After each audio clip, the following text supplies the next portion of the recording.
So there are a lot of athletes out there that want to hit harder that are lacking a key part of the spiking sequence, and that is the pullback. All right, so if we don't have a good enough pullback, we're not going to be able to get as much power in our hit. Now, when I say pullback, I mean pullback with separation. So some of you may think that you're getting a good pullback, but there's no separation between the torso and the hips. So when I say pullback, I mean rotating the shoulders, pulling that arm back further than your hips. When we do this, we're able to get that stretch shortening cycle in the obliques and the other torso rotators to power that torso rotation. Here's an example of an athlete. So they go up and they jump and they're opening up, but they're not opening up enough.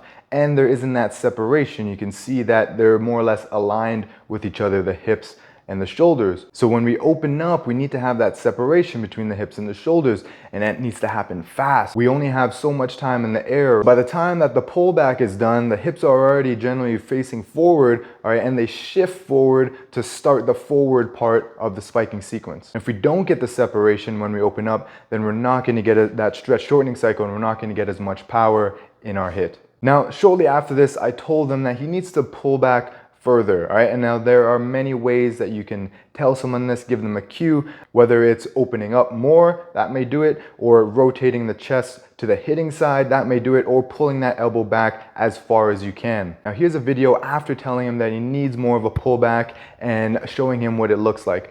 You can already see the difference here. The shoulders are rotated much further back than the hips. He has that separation, all right, and he's pulling back a lot, and he's able to get that stretch shortening cycle in the forward action. Now, one of the keys here is the video feedback. So I recorded his hits and I showed him what he was doing, talked about what we wanted, and then showed him the results, so the outcome of what he was doing after applying what we talked about. The reason why this is important is because some people don't know what they actually look like when they're hitting, and they may think that they're getting a good pullback and separation, but then once they see the video, it becomes clear to them that they don't have as much as they thought, and that's something that they need to work on. And then when we talk about it and then we apply it, the video then confirms, oh, okay, that's what I need to do, and then they can remember what it feels like, what it looks like, and then repeat it over and over again when they're practicing. So some athletes need that visual feedback, and coming back and looking at the video after doing the skill can be game-changing when learning the skill.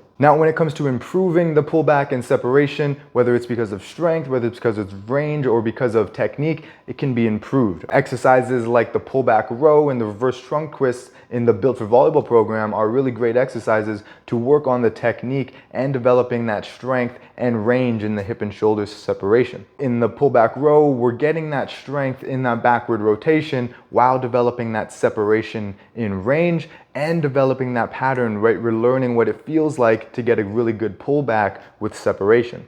And then in the reverse trunk twist, we're getting overall good hip and shoulder separation and developing the strength in the torso rotation. But we need to practice the skill, all right? So practice on the ground, all right? Get a feel for what it's like to get that pullback and use it within the sequence, right? So as that pullback ends, the hips are forward and they're shifting forward to start that forward part of the sequence, right? Now make sure you record yourself so you can see what it is you're doing and where you need to improve. And then once you feel like you got it down, remember that feeling and keep practicing it over and over again and ingrain that pattern. And then we can start to get into more airborne drills and applying that feeling into the air and learn how to use the sequence in the air to hit harder and better, and it can feel a lot better on the shoulder as well.